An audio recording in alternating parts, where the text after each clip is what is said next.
మీ మోకాల నొప్పులకు ఎటువంటి సర్జరీ లేకుండా ఎపియాన్ పెయిన్ క్లినిక్ అందిస్తున్న అత్యాధునిక చికిత్స. మన భారతదేశంలో ఒక సంవత్సరంలో సగటున క్యాన్సర్ కేసులు ఎన్ని నమోదు అవుతున్నట్టు, సో ఎంతమంది చనిపోతున్నారు అందులో? India's population is $1.54 billion, ma'am. 1.45 million new cancer patients diagnosed చేయబడుతున్నాయని అంచనా. భారతదేశంలో ఈ అంచనా కన్నా 2-3 రెట్లు ఎక్కువగా ఉంటుందని సైంటిస్టులు నమ్ముతున్నారు. మన బాడీలో క్యాన్సర్ కణుతులు ఏ రకంగా ఫామ్ అవుతాయి, ఎలా స్ప్రెడ్ అవుతుంది? క్యాన్సర్ అంటే ఏంటండి? మన బాడీలో ఉన్న కోట్లాది కణాల్లో ఏదో ఒక కణం అప్రతిహితంగా పెరిగిపోవటాన్ని క్యాన్సర్ అంటాం. దానికి అదే రక్త ప్రసారం పెంచుకుంటూ రక్తం నుంచి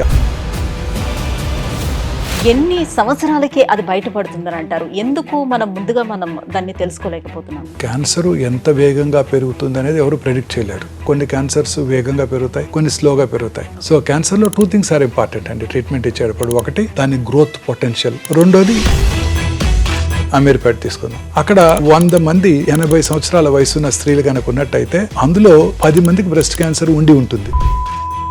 అదే 90 ఏళ్ల వయసున్న స్త్రీలు 100 మంది ఉన్నారనుకోండి. గర్భాశయ క్యాన్సర్ విషయానికి వచ్చేటప్పటికి, సో హెచ్పివి వ్యాక్సిన్ ఎంతవరకు ప్రొటెక్ట్ చేస్తుంది, ఎవరికి ఇవ్వాలి? ఈ వైరస్ ఎంత స్మార్ట్ అంటే అది సర్వైకల్ ఎపిథీలియం లో ఉంటుంది, సెల్ లోపల ఉంటుంది. సో రిపీటెడ్ వైరల్ ఇన్ఫెక్షన్స్ వాళ్ళలో వస్తున్నట్టయితే వాళ్ళలో అది క్యాన్సర్ గా మారుతుంది. దీనికి గనక మీరు హెచ్పివి వ్యాక్సిన్ కనుక ఇచ్చినట్టయితే ఉన్నటువంటి ఇప్పుడు ఈ క్యాన్సర్స్ కి మనకి లేటెస్ట్ గా అందుబాటులోకి వచ్చేసినటువంటి ట్రీట్మెంట్స్ ఏమేమి ఉన్నాయి? క్యాన్సర్ కి ట్రీట్మెంట్ ఒక సర్జరీ అనండి. బ్రెయిన్ లో ట్యూమర్ అయినా, కాలు చిటికెన్ వేల్లో వచ్చే మెలనోమా అయినా, ఎక్కడొచ్చినా బ్లడ్ క్యాన్సర్ తప్ప. క్యాన్సర్ మన శరీరంలోకి వచ్చిన తర్వాత ఎన్ని సంవత్సరాలకి అది బయటపడుతుందని అంటారు? ఎందుకు మనం ముందుగా దాన్ని తెలుసుకోలేకపోతున్నాం? మొన్న మధ్య మిస్టర్ బిల్ గేట్స్ ద గ్రెయిల్ టెస్ట్, తను ఈ టెస్ట్ చేయించుకుంటానని చెప్పారు. ఆ టెస్ట్ ఏంటంటే వీటన్నిటికన్నా ముఖ్య కారణం ఇంకోటి ఉందండి క్యాన్సర్ రావడానికి. అది డాక్టర్సే తొందరగా చనిపోతున్నారు అందరికన్నా. మోస్ట్ డిఫికల్ట్ క్వశ్చన్ మాదే. మీరు పెట్టే బాధలు 2 రోజుల్లో పంపిస్తున్నారు, ఇప్పుడు 2.5 రోజులు అయింది, డెలివరీ పోతుంది.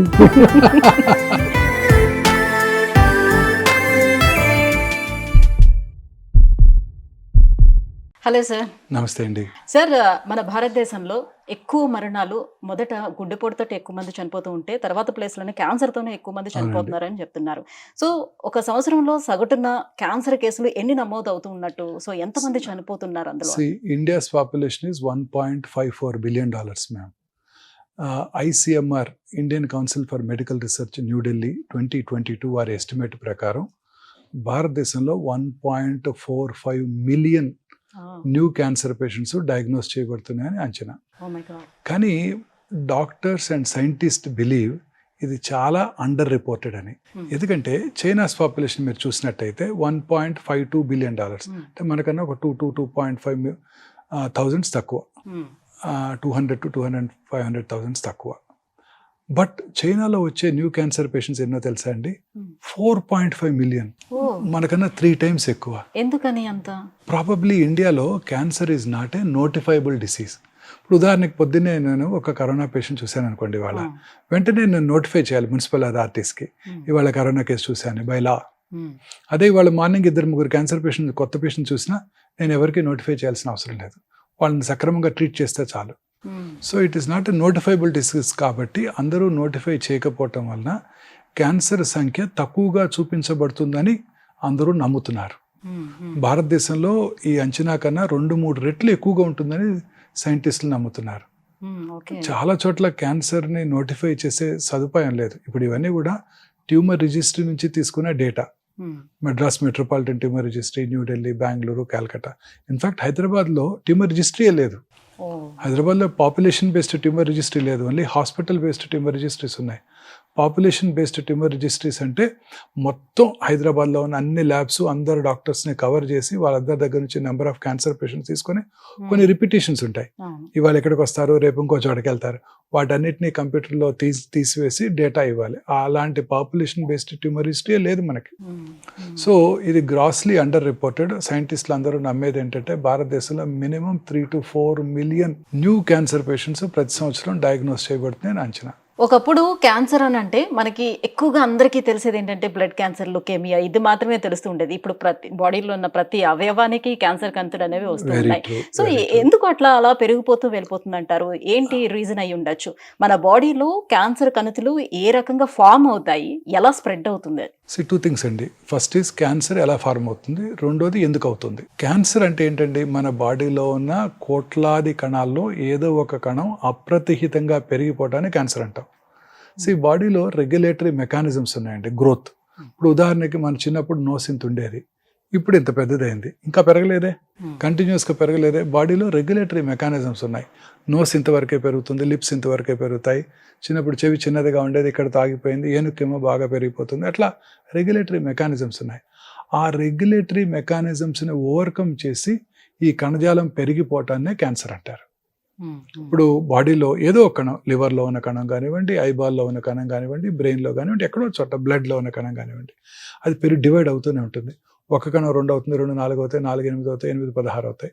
దానికి అదే రక్త ప్రసారం పెంచుకుంటూ, రక్తం నుంచి ఆహారం తీసుకుంటూ పెరిగిపోతూనే ఉంటుంది. పెరగటమే కాకుండా అదే రక్తనాళాల ద్వారా శరీరంలో ఇతర భాగాలకు కూడా పాకుతూ ఉంటుంది. అది క్యాన్సర్. ఇలా పాకుతూ ఉండే స్వభావం కలిగిన ఈ పెరుగుతూ ఉండే గడ్డల్నే మనము క్యాన్సర్ అంటాం. క్యాన్సర్ అంటే గ్రీకు భాషలో పీత అని అర్థం. మనం తెలుగులో పీత అంటాం, ఇంగ్లీష్లో క్రాబ్ అంటాం. గ్రీకు దేశస్తులు వాళ్ళ భాషలో క్యాన్సర్ అంటే పీతలు తినావా అనే బదులు క్యాన్సర్ తినావా అని అడుగుతారు వాళ్ళ దేశంలో వాళ్ళు. సో వారఫలాల్లో కూడా క్యాన్సర్ బొమ్మ పక్కన పీత బొమ్మే ఉంటుంది. తెలుగులో కర్కాటకము అంటాం. సో ఇప్పుడు క్యాన్సర్ మన శరీరంలోకి ప్రవేశించిన తర్వాత, వచ్చిన తర్వాత ఎన్ని సంవత్సరాలకి అది బయటపడుతుందని అంటారు? ఎందుకు ముందుగా మనం దాన్ని తెలుసుకోలేకపోతున్నాం? We really don't know ma'am. Cancer ఎంత వేగంగా పెరుగుతుంది అనేది ఎవరు ప్రెడిక్ట్ చేయలేరు. అందుకే ఒక సీనియర్ సర్జను ఇలా అన్నారు, the unpredictable biological behaviour of the cancer makes the most predictable treatment unpredictable. అతి ఎర్లీ స్టేజ్లో కనుక్కున్నా చాలాసార్లు జబ్బు తిరిగి వస్తూ ఉంటుంది మనం ఖచ్చితమైన వైద్యం చేసినప్పటికీ. So nobody can predict. ఎందుకు అది వేగంగా పెరుగుతుంది? కొన్ని కణాలు, కొన్ని క్యాన్సర్స్ వేగంగా పెరుగుతాయి, కొన్ని స్లోగా పెరుగుతాయి.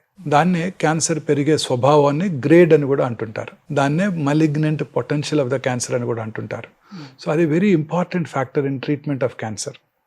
సో క్యాన్సర్లో 2 థింగ్స్ ఆర్ ఇంపార్టెంట్ అండి ట్రీట్మెంట్ ఇచ్చేటప్పుడు. ఒకటి దాని పెరిగే స్వభావం, దాని గ్రోత్ పొటెన్షియల్. రెండోది ఏ స్టేజ్లో ఉంది. స్టేజ్ అంటే ఎంత దూరం పాకింది. అంటే మీరు ఇప్పుడే అన్నారే శరీరంలో ఇతర భాగాలకు పాకుతుందని, అది ఎంత దూరం పాకిందో అది కూడా ఇంపార్టెంట్ మేడం.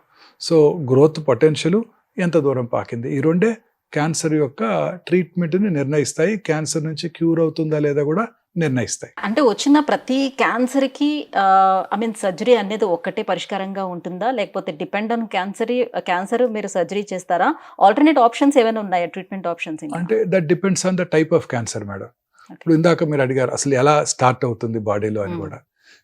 మన బాడీలో అబౌట్ 22,000 ప్రోటాన్ కోడింగ్ జీన్స్ ఉన్నాయి. మన బాడీ జెనోమిక్ మ్యాపింగ్ అయిపోయింది. Watson and Crick Nobel prize కూడా వచ్చింది. So 22,000 protein coding genes, equally good number of non protein coding genes కూడా ఉన్నాయండి.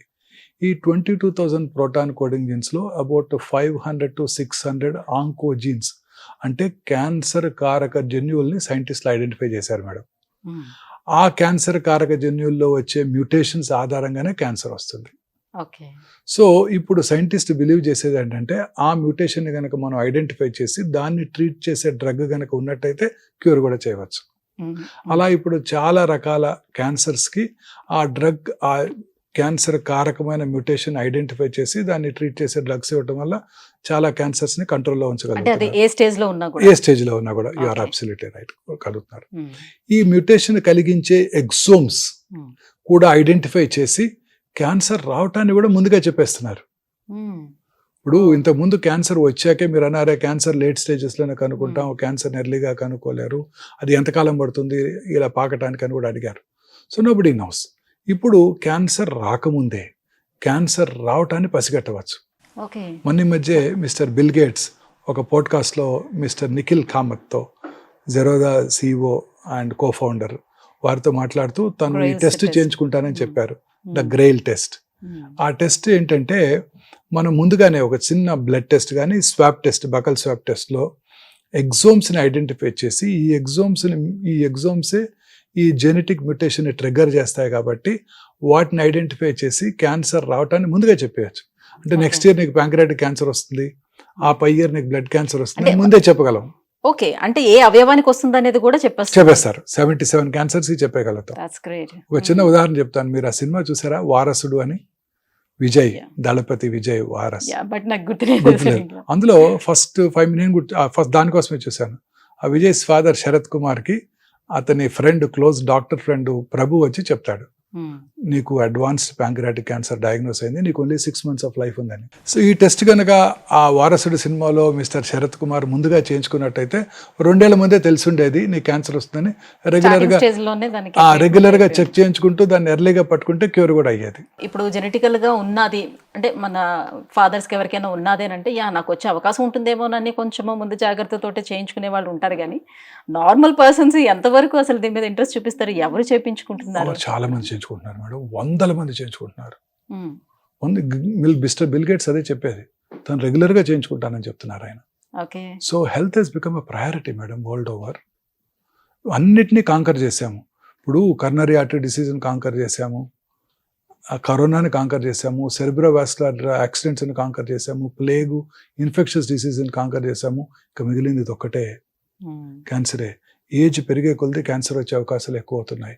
ఎంతో మందిని చూస్తున్నారు, వివిఐపీస్ని, miss Sonali Bendre, Mrs Manisha Koirala, mister Rishi Kapoor, mister Irrfan Khan, వీళ్ళందరూ కూడా లేట్ స్టేజ్ క్యాన్సరే డయాగ్నోస్ చేయబడ్డారు. అంతదాకా ఎందుకండి, మీరు వాడే iPhone owner mister Steve Jobs, వారందరూ లేట్ స్టేజ్ క్యాన్సర్లో డయాగ్నోస్ చేయబడి చాలా మంది ప్రాణం కూడా కోల్పోయారు. Mister Steve Jobs, mister Rishi Kapoor, mister Irrfan Khan. So వాళ్ళందరూ కనుక ఈ టెస్ట్ ముందుగా చేయించుకున్నట్టయితే క్యాన్సర్ అవడానికి పసిగట్టేవాళ్ళం. పసిగట్టినట్టయితే ముందుగా రెగ్యులర్ గా స్క్రీనింగ్ చేయించుకోవడం ఇప్పుడు మన ఇండియాలో కూడా అవైలబుల్ గా ఉంది. ఎస్, మనం ముందుగా దాన్ని చేయించుకున్నట్టయితే మనం ముందుగా క్యాన్సర్ స్క్రీనింగ్ చేసుకుంటూ ఒక ఇండివిజువల్కి ప్రాస్టేట్ క్యాన్సర్ వచ్చే అవకాశం ఉందని ముందుగా చెప్తే ఆయన ఏం చేస్తారు, రెగ్యులర్గా నెలకోసారి పిఎస్ఏ చేయించుకుంటారు, 2 నెలలకోసారి అల్ట్రాసౌండ్ చేయించుకుంటారు. ప్రాస్టేట్ సైజ్ పెరుగుతుందంటే ఇమీడియట్గా మళ్ళీ ఒకసారి పిఎస్ఏ చేయించుకొని, అవసరమైతే బయాప్సీ చేయించుకొని ఎర్లీగా ఉన్నప్పుడే ట్రీట్మెంట్ తీసుకుంటే క్యూర్ అయిపోతుంది. అలా కాకుండా 2 ఏళ్ల తర్వాత ఆ క్యాన్సర్ బాడీ అంతా పాకిపోయాక అనుకుంటే క్యూర్ అయ్యే అవకాశాలు తగ్గిపోతాయి కదండి. That is the advantage. But చాలా మందిలో ఉన్నటువంటి భావన ఏంటంటే క్యాన్సర్ వన్స్ వచ్చింది అని అంటే మనం ట్రీట్మెంట్ తీసుకున్నా కూడా మన లైఫ్ స్పాన్ కొంచెం పెంచుకోవడానికి తప్పితే గానీ పూర్తిగా తగ్గే అవకాశం మేడం. మిస్టర్ యువరాజ్ సింగ్ ఒక వరల్డ్ కప్ అయిపోయిన తర్వాత క్యాన్సర్ ఉందని తెలుసుకున్నారు, ఆ తర్వాత క్యాన్సర్ ట్రీట్మెంట్ తీసుకున్నారు. నెక్స్ట్ వరల్డ్ కప్కి చక్కగా ఆడి ఇండియాకి వరల్డ్ కప్ గెలిచిపెట్టారు. ఇవాళే పేపర్లో వచ్చింది, ఆయన మిస్టర్ సచిన్ తెందుల్కర్తో, మిస్టర్ విరాట్ కోహ్లీతో కలిపి అక్కడ క్యాన్సర్ పేషెంట్స్కి, క్యాన్సర్ సర్వైవర్స్కి ఫండ్ సేకరిస్తున్నారు. ఇవాళ పేపర్లో చూశాను, ఇన్ లండన్లో ఇవాళే. చూడండి అతన్ని. అలాగే మన సినిమా మహేష్ బాబు గారితో యాక్ట్ చేశారు. మహేష్ బాబు, బిపాసా బాసు, లీజా రే, టక్కరి దొంగ. ఆ అమ్మాయికి ఆ సినిమా అయిపోయిన తర్వాత డ్రెడెడ్ మల్టిపుల్ మైలోమా డయాగ్నోస్ చేశారు. ఆ అమ్మాయి peripheral blood stem cell transfer చేయించుకొని క్యూర్ అయిపోయి ఇప్పుడు అనేక చారిటీ యాక్టివిటీస్, బుక్స్ కూడా రాస్తుంది మల్టిపుల్ మైలోమా పేషెంట్స్ హెల్ప్ చేయడం కోసం. చాలా మంది ఉన్నారు. తర్వాత సోనాలి బింద్రే గారు 4th stage లో ఉన్నప్పటికీ లైఫ్ కంటిన్యూ అవుతుంది. మిస్ మనీషా కొయిరాలా గారు 4th stage లో కనుక్కున్నప్పటికీ ఇప్పటికి 6 ఏళ్ళు 7 ఏళ్ళు అయిపోయింది, చక్కగా ఉన్నారు, మూవీస్ లో కూడా యాక్ట్ చేస్తున్నారు. రిపీటెడ్ గా వచ్చే అవకాశం ఇది ఎంత మేరకు ఉంటుంది అంటే కంటిన్యూస్ గా ఈ స్క్రీనింగ్ అనేది వాళ్ళు చేయించుకుంటూ ఉండాలా, రెగ్యులర్ చెక్ చేసుకుంటూ ఉండాలి. ఇంకొక very important interesting example mister lance Armstrong. ఆయనకి 1997లో 4th stage testicular cancer diagnose చేశారు. బ్రెయిన్ లో మెటాస్టిస్ ఉన్నాయి. బ్రెయిన్ మెటాస్టసిస్ కి సర్జరీ చేయించుకున్నారు, ప్రైమరీ టెస్టిస్ లో ఉంది. అది క్యూర్ అయ్యి 1999 నుంచి 2005 వరకు 6 సార్లు వరల్డ్ సైక్లింగ్ ఛాంపియన్షిప్ గెలిచారు. Real test of endurance. 2200 కిలోమీటర్లు to the valleys and mountains of France 17 రోజుల్లో కంప్లీట్ చేశారు. 6 సార్లు కంటిన్యూస్ గా సక్సెసివ్ గా గెలిచారు. క్యాన్సర్ ని ఓడించి, 4th stage క్యాన్సర్ ని ఓడించి అంత ఫిట్ గా ఉన్నారు. మన చరిత్రలో ఎంతో మంది చూస్తున్నాం కదండి, క్యాన్సర్ వచ్చి క్యూర్ అయ్యి. యువరాజ్ సింగ్, లాన్స్ ఆమ్స్ట్రాంగ్, చాలా మంది చిన్న చిన్న పిల్లలండి, చాలా చక్కగా వాళ్ళు. ఇప్పుడు క్యాన్సర్ రాగానే అందరూ డిప్రెషన్ లోనవుతారు. ఒక అమ్మాయి తెలుగులో యాక్ట్ చేస్తుంది. ఆ అమ్మాయి చాలా ఐటమ్ సాంగ్స్లో చేస్తుంది. Suddenly forgot her name. అమ్మాయికి ట్రిపుల్ నెగటివ్ బ్రెస్ట్ క్యాన్సర్ అని డయాగ్నోస్ చేశారు. ఓకే. చేశాక ఆ తర్వాత ఆ అమ్మాయి ట్రీట్మెంట్ తీసుకుని BRCA1 పాజిటివ్ ఉందని తెలుసుకున్నారు. BRCA1 పాజిటివ్ ఉంటే ఆ అమ్మాయికి ఆపోజిట్ బ్రెస్ట్లో వచ్చే క్యాన్సర్ వచ్చే అవకాశం 90%, ఓవరీలో క్యాన్సర్ వచ్చే అవకాశం 60%. అది కూడా ట్రీట్మెంట్ అయిపోయిన తర్వాత మళ్ళీ అంతే బ్యూటిఫుల్గా ఆమె రెడీ అయ్యి డూ యూ మిస్ మీ అని ఒక ట్వీట్ చేశారు. చూడండి, అమ్మాయికి 36 years. క్యాన్సర్ రాగానే అందరూ డిప్రెషన్కి లోన్ అవుతారు. ఆమె చూడండి ఎంత యాక్టివ్గా ఆ క్యాన్సర్ని జయించి చక్కగా అదే స్మైల్ ఇస్తూ మళ్ళీ ట్వీట్ చేశారు. సో ఇండియాలో ఎక్కువగా వచ్చే క్యాన్సర్స్ ఏమున్నాయి సార్? మోస్ట్లీ పురుషుల్లో ఒక సిస్టమ్ కనుక చూసినట్టయితే gastro intestinal tract cancers about 2,20,000 new cancers. ఆ తర్వాత oral cavity cancers, lung cancers చాలా కామన్ గా చూస్తున్నామండి. స్త్రీలలో surprisingly breast cancer is the commonest cancer. 2,04,000 new cancer patients per annum breast alone in India. And ప్రతి సంవత్సరం 30,000 న్యూ క్యాన్సర్ కేసెస్ యాడ్ అవుతాయని ICMR వారి అంచనా. అంటే బై 2030కి we'll have about 4 lakh new cancer patients in breast alone. దీంతో పాటు గర్భసంచి ముఖద్వార cancers, ovarian cancers, gastro intestinal tract cancers స్త్రీలు అదే ఆర్డర్లో చూస్తుంటాం అనమాట. ఈ మధ్యకాలంలో పెద్ద పేగు క్యాన్సర్స్ కూడా అర్బన్ ఏరియాస్లో ఎస్పెషల్లీ యంగ్స్టర్స్లో కూడా ఇంక్రీజ్డ్ ఇన్సిడెన్స్ చూస్తున్నాం. సో క్యాన్సర్ ఇన్సిడెన్స్ ర్యాపిడ్గా పెరిగిపోతుంది. క్యాన్సర్ బారిన పడే వారి సంఖ్య కూడా క్రమం తప్పకుండా పెరుగుతోంది. ICMR వారి అంచనా ప్రకారమే ప్రతి 9 మందిలో ఒకరికి క్యాన్సర్ డయాగ్నోస్ చేయబడుతుంది. మీరు ఇందాక అడిగారే క్యాన్సర్ ఇన్సిడెన్స్ ఎందుకు ర్యాపిడ్గా పెరుగుతుంది, ఇది ఒక కారణం. వయసు పెరిగే కొలది క్యాన్సర్ వచ్చే అవకాశాలు ఎక్కువగా ఉంటాయండి. ఉదాహరణకి మనకి ఇండిపెండెన్స్ వచ్చినప్పుడు మన లాంజివిటీ ఆయుర్దాయం 34 సంవత్సరాలు, ఇవాళ అబౌవ్ 70. సో వయసు పెరిగే కొలది ఈ జబ్బులే వస్తాయి. ఇంతకుముందు ప్లేగ్ వచ్చి, స్మాల్ పాక్స్ వచ్చి, వైరల్ ఇన్ఫెక్షన్స్ వచ్చి, టైఫాయిడ్ వచ్చి చనిపోయేవారు తక్కువగా ఉండేవి. ఇప్పుడు అన్ని సర్వైవ్ అవుతున్నాం. వాటన్నిటిని మనం జయించాం. కరోనాను కూడా జయించాం, కరోనరీ ఆర్టరీ డిసీజ్ జయించాం. ఇప్పుడు ఎక్కువ మంది ఈ డిసీజ్ బారిన పడుతున్నారు. సో ఉదాహరణకి ఒక పర్టికులర్ జియోగ్రాఫికల్ ఏరియాలో అమీర్పేట తీసుకుందాం. అక్కడ 100 మంది 80 సంవత్సరాల వయసున్న స్త్రీలు కనుక ఉన్నట్టయితే అందులో 10 మందికి బ్రెస్ట్ క్యాన్సర్ ఉండి ఉంటుంది. It is so common. అదే 90 ఏళ్ల వయసున్న స్త్రీలు 100 మంది ఉన్నారనుకోండి, అదే అమీర్పేటలో 16 మందిలో బ్రెస్ట్ క్యాన్సర్ ఉంటుంది. సో వయసు పెరిగే కొలది ఈ బ్రెస్ట్ క్యాన్సర్ వచ్చే అవకాశాలు ఎక్కువ. ఎంత ఏజ్ దాటిన తర్వాత ఎప్పటికప్పుడు స్క్రీనింగ్ చేయించుకుంటూ ఉండాలి వాళ్ళు? కొన్ని రిస్క్ గ్రూప్స్ చిన్నప్పటి నుంచే చేయించుకోవాలి. అదర్వైజ్ 50 తర్వాత మాత్రం రెగ్యులర్గా చేయించుకోవాలి. ఉదాహరణకి పురుషులు సంవత్సరానికి ఒకసారి PSA టెస్ట్, అలాగే స్మోకింగ్ హిస్టరీ ఉన్న వాళ్ళు 6 నెలలకు ఒకసారి లో డోసేజ్ CT స్కాన్తో CT స్కాను, కొంతమందికి కోలన్ క్యాన్సర్ హిస్టరీ ఉన్నట్టయితే కొలనోస్కోపీ లేదా sigmoidoscopy, faecal occult blood testing. స్త్రీలైతే రిస్క్ ఫ్యాక్టర్స్ ఉన్నట్టయితే 30, 35, 40 మ్యామోగ్రఫీ పరీక్ష, 30 నుంచే pap smear testing regular gynaecological examination, వారికిగా వారు రెగ్యులర్గా చెక్ చేసుకోవటం, బ్రెస్ట్ ఎగ్జామినేషన్, సెల్ఫ్ ఎగ్జామినేషన్. కానీ మ్యామోగ్రఫీ వచ్చేసి మనకి 45 తర్వాత గానీ చేయరు అని చెప్తున్నారు. అలానే లేదు మేడం, రిస్క్ గ్రూప్స్ 30 yearsకే చేస్తారు. మ్యామోగ్రఫీ వర్క్స్ అనే ప్రిన్సిపల్ ఆఫ్ కాంట్రాస్ట్. మ్యామోగ్రఫీ మీద మీరందరికీ చాలా అపోహలు ఉన్నాయండి. మ్యామోగ్రఫీ వల్ల రేడియేషన్ ఎక్స్పోజర్ ఎక్కువ ఉంటుంది, మ్యామోగ్రఫీ వల్లనే క్యాన్సర్ వచ్చేస్తుంది అని. అది పూర్తిగా అపోహ మాత్రమే మేడం. ఇప్పుడు కొత్త డిజిటల్ మ్యామోగ్రఫీతో రేడియేషన్ ఎక్స్పోజర్ చాలా తక్కువ. అలాగే మ్యాగ్నిఫైడ్ వ్యూ, అలాగే కోన్ డౌన్ వ్యూ తీసుకోవాలన్నా కూడా by the switch off press of a button you will get it. You don't have to recall, మళ్ళీ పిలిచి మళ్ళీ మ్యామోగ్రామ్ చేయాల్సిన అవసరం లేదు డిజిటల్ మ్యామోగ్రఫీ మెషిన్స్తో. అలాగే 3D మ్యామోగ్రఫీ మెషిన్స్ కూడా అందుబాటులోకి వచ్చాయి. ఆ తర్వాత ఇప్పుడు కొన్ని డౌట్ఫుల్ కేసెస్కి MR మ్యామోగ్రామ్ చేస్తున్నాం, అసలు రేడియేషన్ ఎక్స్పోజరే లేకుండా. సో అలాగే ఇప్పుడు ఒక్కొక్క క్యాన్సర్ కి ఒక్కొక్క పరీక్ష దానికన్నా బదులుగా మీరు ఇంతకు ముందు చెప్పినట్టుగా, సో బిల్ గేట్స్ తను ఎప్పుడు చేసుకుంటున్నాను గ్రేట్, సో అది ఒక్కటి చేయించుకుంటే ఏ క్యాన్సర్ ఉన్నా కూడా తెలుస్తుంది, ముందే తెలిసిపోతుంది. ఏ క్యాన్సర్ వచ్చేది కూడా తెలుస్తుంది, ఉందా లేదా కాదు మేడం, వచ్చేది కూడా తెలిసిపోతుంది. ఒక ఆర్టికల్ చదివాను సార్, ఒక ఈస్ట్ గోదావరి డిస్టిక్ లో బలభద్రపురం అనే ఒక విలేజ్ లో, సో ఉన్నది చాలా తక్కువ మంది, అందులో ఆల్మోస్ట్ ఒక 70 members వరకు కూడా ఐడెంటిఫై చేశారు క్యాన్సర్ ఉన్నట్టుగా.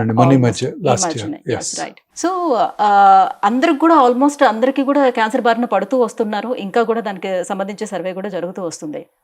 గ్రామస్తులు చెప్తున్నటువంటి మాట ఏంటంటే, సో మాకు ఇక్కడ దగ్గరలోనే కొన్ని కంపెనీస్ అవన్నీ కూడా ఫ్యాక్టరీస్ అవి వస్తున్నాయి. సో మాకు నీటి కాలుష్యం, గాలి కాలుష్యం అన్నీ అవుతుంది. మేబీ దానివల్లే మాకు వస్తుందేమోనని. బట్ ఇప్పుడు వరకైతే ఎటువంటి నిర్ధారణ అయితే జరగలేదు దేనివల్ల వస్తుందని అనేది. సో నిజంగానే నీటి, గాలి కాలుష్యం వల్ల ఎటువంటి క్యాన్సర్స్ వచ్చే అవకాశం ఉంటుంది వాళ్ళకి? అన్ని రకాల క్యాన్సర్స్కి అదే కారణం మేడం. ఓకే. మీరు ఇంతకుముందు బలభద్రపురం ఈ మధ్య న్యూస్లో విన్నారు. అంతకుముందు అదే కోస్టల్ ఆంధ్రప్రదేశ్లో ఒంగోలులో క్యాన్సర్ ఇన్సిడెన్స్ చాలా ఎక్కువ అండి. 15 ఏళ్ల క్రితమే we have adopted a village where the incidence of cancer చాలా ఎక్కువగా ఉన్నప్పుడే, ఒమేగా 2010లోనే. ఆ తర్వాత అందాకెందుకండి, మన Ramagundam super thermal power plant, coal ఎక్కడైతే బర్న్ చేస్తారో దానికి 1 కిలోమీటర్ రేడియస్లో అన్ని క్యాన్సర్సే వస్తాయి మేడం. కోల్ బర్న్ చేసినప్పుడు వచ్చే టాక్సిక్ గ్యాసెస్ అండి. తర్వాత అక్కడ ఇప్పుడు కొత్తగా ఓపెన్ కాస్ట్ మైన్స్, గ్రనైట్ కింద ఇప్పుడు కొత్తగా super fertilizer plant, complete pollution అండి. మీకు వచ్చేవి క్యాన్సర్సే ఉంటాయి వాళ్ళందరికీ. Industrial pollution is the main cause madam. ప్రపంచం అంతా ఇదే కారణం. అర్బన్ ఏరియాస్లో క్యాన్సర్ ఇన్సిడెన్స్ ఎందుకు ఎక్కువగా ఉంటుందండి? ఇదే కారణం, పొల్యూషన్. మనం తీసుకునే ఆహారము, ప్రాసెస్డ్ ఫుడ్స్, ఈ కంటామినేటెడ్ ఫుడ్స్, తర్వాత ఫెర్టిలైజర్స్, పెస్టిసైడ్స్. నేను మొన్న మధ్య ఒక చిన్న వీడియో కూడా చేశాను. క్యాన్సర్ ట్రైన్ అని ఒకటి ఉందండి. అది పంజాబ్లో బటిండా నుంచి బికనీర్ వెళ్తుందండి. బటిండాలో క్యాన్సర్ ట్రీట్మెంట్ ఫెసిలిటీస్ బాగా డెవలప్ అవ్వలేదు. బికనీర్లో ఒక ఎస్టాబ్లిష్డ్ గవర్నమెంట్ క్యాన్సర్ హాస్పిటల్ ఉందండి. ఈ ట్రైన్ రోజు ప్రతి రాత్రి ప్రయాణం చేస్తుంది. రాత్రి 9 గంటలకు ట్రైన్ ఎక్కితే పొద్దున్న 7 గంటలకు బికనీర్లో దిగుతారు ఫ్రీ. ఈ పంజాబ్లో వాడినంత ఫెర్టిలైజర్స్, పెస్టిసైడ్స్ ఎక్కడ వాడరండి. అక్కడ వాటర్ అంతా కూడా కంటామినేట్ అయిపోయింది. వాటరే కాదండి, తరతరాలుగా ఆ కంటామినేషను పీల్చి ఆ కంటామినేటెడ్ ఫుడ్స్ తిని తల్లి పాలు కూడా కంటామినేట్ అయిపోయాయండి. సో అక్కడ ఉన్నంత బటిండా డిస్ట్రిక్ట్లో ఉన్నంత క్యాన్సర్స్ భారతదేశంలో ఎక్కడా లేవండి. యాజ్ సచ్ పంజాబ్లో క్యాన్సర్ ఇన్సిడెన్స్ చాలా ఎక్కువ అండి. కారణం ఈ ఫెర్టిలైజర్స్, పెస్టిసైడ్స్. అక్కడ వాళ్ళ ఫుడ్, తీసుకునే ఫుడ్ కూడా వాళ్ళు rich people. Average Punjabi farmer is richer than American farmer. వాళ్ళకి 2 క్రాప్స్ ప్రతి సంవత్సరం, ఒక వీటు, ఒక రైస్ క్రాప్, 2 చక్కటి సారవంతమైన సింధు నది కింద ఫెర్టైల్ ల్యాండ్స్. మనలాగా తుఫాన్లు, ఉప్పెన్లు ఉండే వాళ్ళకి చక్కగా regular rainfall, regular Bhakra Nangal water, వాళ్ళకి అత్యద్భుతమైన క్రాప్ ఈల్డ్, రిచ్ పీపుల్. అలవాట్లు కూడా రిచ్గానే ఉంటాయి. ఆల్కహాలిజము, డ్రగ్స్ అక్కడ చాలా ఎక్కువ. సో అందువల్ల వాళ్ళలో వచ్చే నెంబర్ ఆఫ్ క్యాన్సర్స్ ఎక్కువ. సో ఇవన్నీ కూడా ఒక ఏరియాలో కంటామినేషన్ అండి. ఇప్పుడు మన వాటర్ కంటామినేట్ అవటం వల్ల మనం తీసుకునే రైస్ కూడా కంటామినేట్ అయిపోయిందండి. ఇప్పుడు అన్ప్రాసెస్డ్ రైస్ అంటే హ్యాండ్ పౌండ్ రైస్లో వాటిలో ఆర్సెనిక్ కంటామినేషన్ కనుక్కున్నారు. ఎందుకంటే వాటర్, మన భూగర్భ జలాలు కంటామినేట్ అయిపోతున్నాయి. దాంతో ఈ హ్యాండ్ పౌండ్ రైస్ మన ఇవన్నీ కూడా కంటామినేట్ అవుతుంది. సో హ్యాండ్ పౌండ్ రైస్లో ఉండే ఆర్సెనిక్ కంటెంట్ ఇంకెక్కువగా ఉంటుంది. సో అన్ని రకాలుగా ఈ కంటామినేషన్ అర్బన్ ఏరియాస్లో, ఫ్యాక్టరీస్, ఉదాహరణకి యాస్బెస్టాస్ ఇండస్ట్రీస్, అన్ని రకాల industries, aluminium industries, nickel cadmium industries, dye industries, paint ఇండస్ట్రీలో పనిచేసే వాళ్ళకి, అలాగే సిగరెట్ ఇండస్ట్రీస్లో పనిచేసే వాళ్ళకి అన్నీ కూడా పొల్యూషన్. సిమెంట్ ఫ్యాక్టరీస్ పక్కన ఉండే వాళ్ళకి, థర్మల్ పవర్ ప్లాంట్ పక్కన ఉండే వాళ్ళకి, ఇవన్నీ కూడా pollution. And in addition to it automobile pollution. దీంతో పాటు ఇప్పుడు కొత్తగా plastics, micro plastics, plastic cup, పొద్దున్నే లేస్తే synthetic toothpaste, plastic brush, plastic mug, plastic bucket. అంటే ప్లాస్టిక్ అనేది మన జీవితంలో ఒక భాగం అయిపోయింది. ఎయిర్ కండిషన్ కార్లోకి వెళ్ళి పొద్దున్నే వేడిగా ఉంటుంది, అందులో అంత ప్లాస్టిక్ ఇంటీరియర్స్ నుంచి వచ్చే ఫ్యూమ్స్ మనం పీల్చటం, ప్లాస్టిక్ వాటర్లో వాటర్ తాగటం, ప్లాస్టిక్ కప్లో కాఫీ తాగుతున్నాం, ప్లాస్టిక్ ప్లేట్లో అన్నం తింటున్నాం. ఎక్కడ ఇవన్నీ మార్పులు చేసుకోవాలని అంటే ఒకరితో సాధ్యమయ్యేది కాదు. అండ్ మోర్ ఓవర్ ఏంటంటే మనం ఇప్పుడు ప్రత్యేకించి హెల్త్ కాన్షియస్ పెరిగి ఆర్గానిక్ ఫుడ్ ఇదంతా తీసుకోండి, సో కొంచెం హెల్త్ మీద కాన్సన్ట్రేట్ చేయండి అని చెప్తున్నారు. మనం ఎంత ఆర్గానిక్ మనం పండించుకుందాం చేద్దామన్నా సాయిల్ లోనే మైక్రో ప్లాస్టిక్స్ ఎక్కువ ఉన్నాయని అంటున్నారు. Discipline is very important. మీరు 1960s లో ఇంగ్లీష్ మూవీ చూడండి. వాళ్ళు సూపర్ మార్కెట్కి వెళ్ళి ఆ ప్లాస్టిక్ కంటైనర్ కాకుండా, ఇది కాకుండా మన పేపర్ బ్యాగ్లోనే తెచ్చుకొని ఇలా క్యారీ చేసుకొని తీసుకొస్తున్నారు. 1960s మూవీస్లో. మనం ఇప్పటికీ ప్లాస్టిక్ కంటైనర్ వెళ్తున్నాం. సూపర్ మార్కెట్కి వెళ్తే ప్లాస్టిక్ కంటైనర్ ఇస్తున్నారు వాళ్ళు. ఇప్పుడు కూడా ప్లాస్టిక్ ప్యాకెట్ ఇస్తున్నారు కదండి. వాళ్ళలాగా ఇలా పట్టుకొని రావట్లేదు. మనం మొక్కలు తెచ్చుకోవాలన్నా అది కూడా ప్లాస్టిక్ లో వస్తున్నాం. చూడండి 60s లో మూవీ కూడా చూడండి ఇలా పట్టుకొని వస్తుంటారు ఇంగ్లీష్ Yes, మూవీలో అవును. మార్కెట్కి వెళ్ళి. Mhm. సో మన డిసిప్లిన్, మనలో మనం డిసిప్లిన్ అలవర్చుకోవాలి.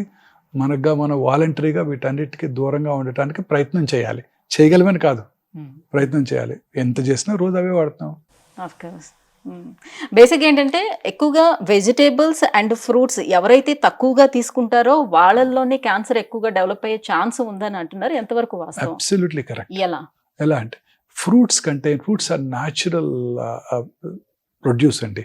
వీటిలో ఉన్నటువంటి యాంటీ ఆక్సిడెంట్స్ ఇవన్నీ ఫ్రీ రాడికల్స్ని కంట్రోల్ చేసి క్యాన్సర్ రాకుండా దోహదం చేస్తాయి. వాటిలో ఉండే విటమిన్స్, అనేక రకాలైన రసాయనాలు మనకి ఎంతో హెల్ప్ఫుల్గా ఉంటాయి. ప్రతి fruit is a powerful medium to prevent all ailments అండి.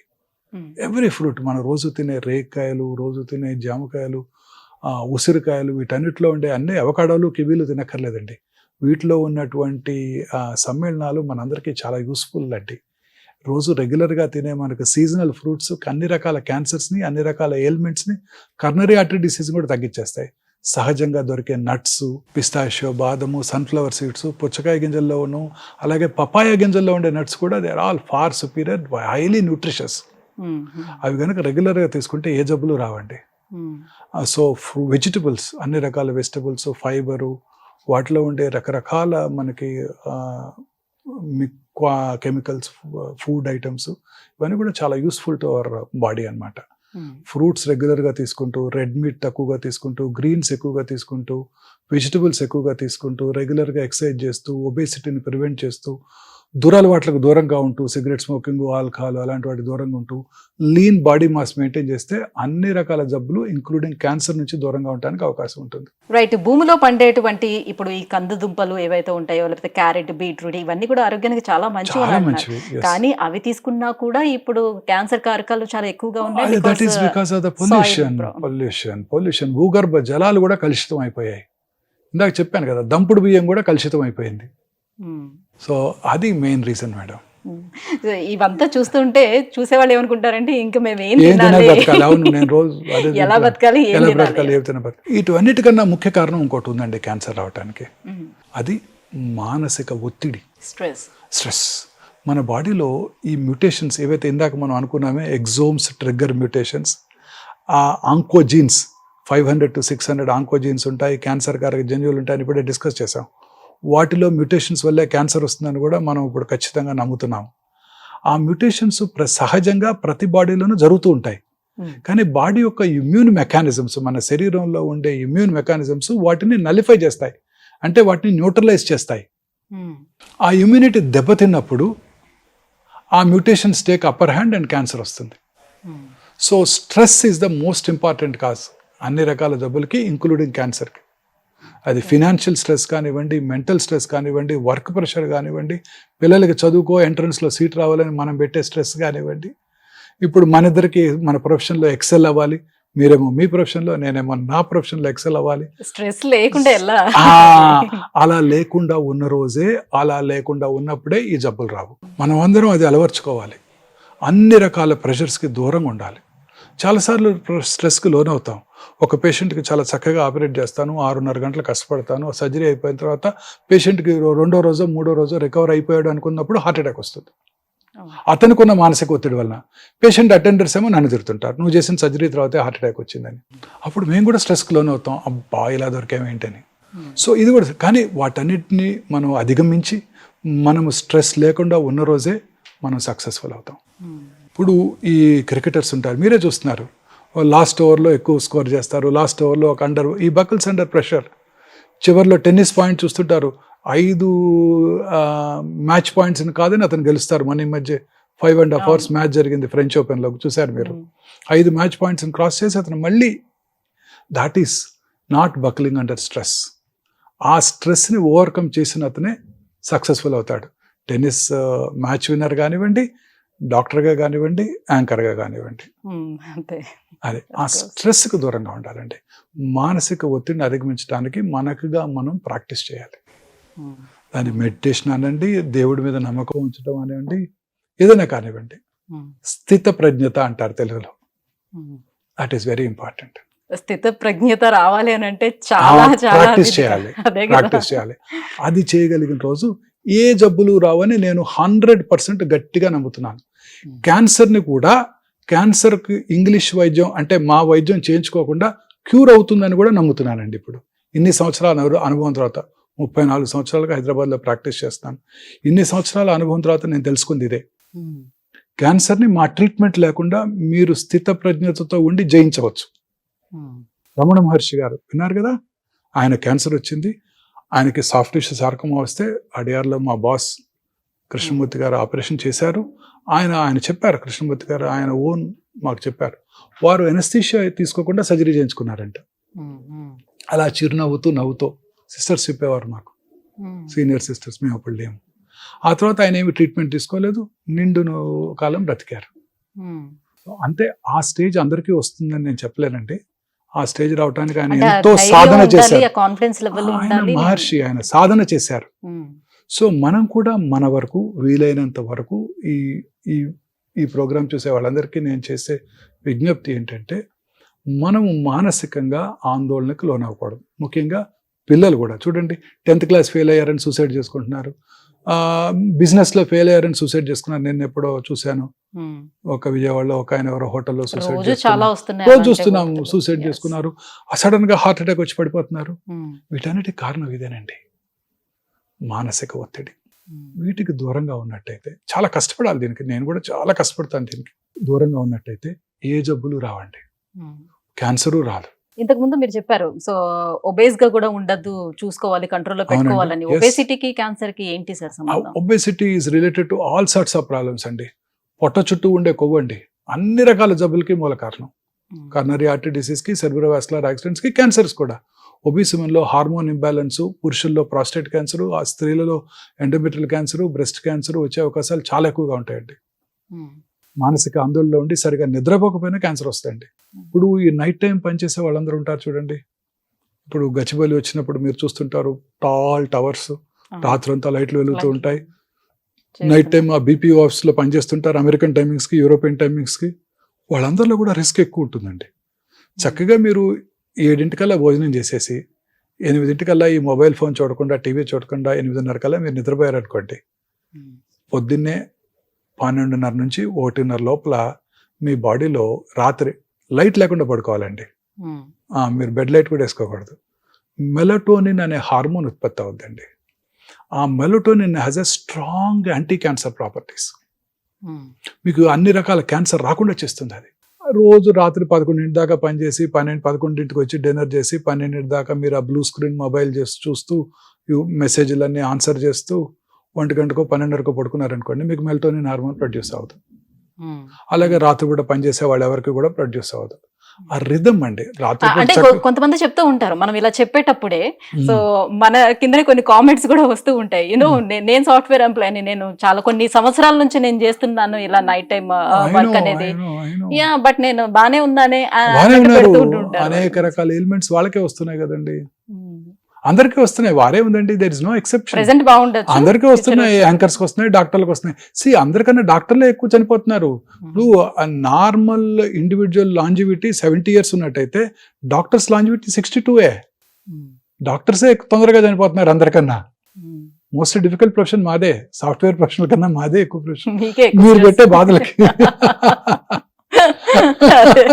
రోజు అందరికన్నా ఎక్కువ స్ట్రెస్ మాకే ఎక్కువ. ప్రతిరోజు లేగానే పొద్దున్నే రౌండ్స్ రాగానే అది ఎందుకు లేవలేదు, అసలు ఎందుకు వచ్చింది, ఎందుకు కాంప్లికేషన్ వచ్చింది, 2 రోజుల్లో పంపిస్తున్నారు, ఇప్పుడు 2.5 రోజులు అయింది, బిల్లు పెరిగిపోతుంది. నాకు ఎక్కువ స్ట్రెస్ పెట్టేది పేషెంట్లే. నేను నిజంగానండి డాక్టర్, ఇప్పుడు కరోనా వచ్చినప్పుడు, ఎపిడమిక్ వచ్చినప్పుడు, కరోనా వచ్చిన ప్రజల కన్నా కరోనా వచ్చిన డాక్టర్లే ఎక్కువ మంది చనిపోయారు పర్సెంటేజ్ వైజ్. అలాగే డాక్టర్స్ లాంజివిటీ నేషనల్ లాంజివిటీ కన్నా తక్కువ ఉందండి. మీరు సామాన్య ప్రజలు 70 ఏళ్ళు బతుకుతుంటే డాక్టర్లు 62 ఏళ్ళే బతుకుతున్నారు అనేక రకాల ఎయిల్మెంట్స్ తో. కారణం ఇదేనండి, మానసిక ఒత్తిడి, ఆందోళన. సో షుగర్స్ ఎక్కువ తినడం వల్ల కూడా మనకి క్యాన్సర్ వచ్చే అవకాశం ఉందని చెప్తున్నారు. సో చిన్న పిల్లలు ఎక్కువగా ఈ పీచ్ మిఠాయిలు, కాటన్ క్యాండీస్, దాంట్లో అది తినడం వల్ల కూడా వస్తుంది. అవునండి, రోడమిన్ బి ఆల్రెడీ బ్యాన్ చేశారు కర్ణాటకలో, పాండిచేరిలో, ఫస్ట్ పాండిచేరిలో బ్యాన్ చేశారు. ఇప్పుడు ఈ మంచూరియా, కలర్స్, ఆ red colour chilli 65 chilli chicken 65 అది గ్రేట్ మెడ్రాస్లో స్టార్ట్ అయింది ఆ బేకరీలో. చికెన్ 65 అందులో వాడే కలర్స్ అన్ని కూడా కర్ణాటకలో బ్యాన్ చేశారండి ఫుడ్ సేఫ్టీ అథారిటీస్. అన్ని రకాల ప్రాసెస్డ్ ఫుడ్స్ మేడం.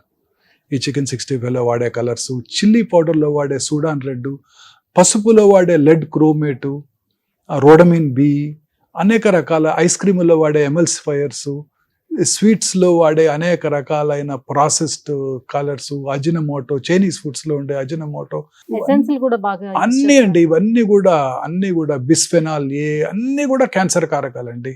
ఈ చాడ్ ఫుడ్ మీరు బాగా ఇష్టంగా తింటారా? తండూరి చికెన్, తండూరి పన్నీరు నేను తక్కువేనా? పోన్లేండి అదృష్టవంతులు. ఆ బ్లాక్ కలర్ ఉంటుంది చూడండి, అందులో అనేక రకాలైన హైడ్రోకార్బన్స్ ఉంటాయి. అవన్నీ కూడా క్యాన్సర్ దారితీస్తాయండి. అన్ని రకాల food items, name any food item అండి. మ్యాంగోస్ మీద వాడే కలరు, వ్యాక్సింగు, తర్వాత ఫ్రూట్స్ మీద వాడే కలర్స్, ఫెర్టిలైజర్స్, పెస్టిసైడ్స్ అవి వదిలేసేయండి. ఈ కెమికల్స్ మన మధ్య సింగపూర్ ఎక్స్పోర్ట్ చేస్తే మన మసాలా పౌడర్స్ దాంట్లో కూడా బ్యాన్ చేస్తారు. మన ఆంధ్రప్రదేశ్ నుంచి ఎక్స్పోర్ట్ అయిన ప్రాన్స్ మన యుఎస్లో రిటర్న్ పంపించారు. క్రిమి సంహారక మందులు ఉన్నాయని, అవశేషాలు ఉన్నాయని. కొన్ని రకాల పికిల్స్ అక్కడికి ఎక్స్పోర్ట్ చేస్తే మన తెలుగు వాళ్ళు తింటారు కదా అని వాటిల్లో ఇన్సెక్టిసైడ్ ఉందని బ్యాన్ చేస్తారు. మీరు తాగే cool drink is just nothing but poison ma'am.